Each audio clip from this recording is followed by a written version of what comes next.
At ngayong araw nga ay sasamahan ko ang aking kaibigan para magpunta sa Embahada ng Pilipinas dito sa Kuwait para mag-renew ng kanyang kontrata. So, ngayon ay nandito kami sa daan at yan, malapit na po kami sa Embahada ng Pilipinas. Maaga nga po pala kami umalis para maaga rin kami makauwi.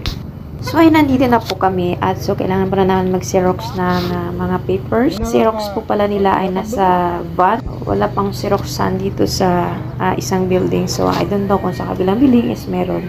So kami ayun sa van. So ang Pilipino talaga ay paraan. So ayun kahit sa van ay meron silang xerox machine. So ayan marami nga po palang tao at maraming nag-renew ng kanilang kontrata.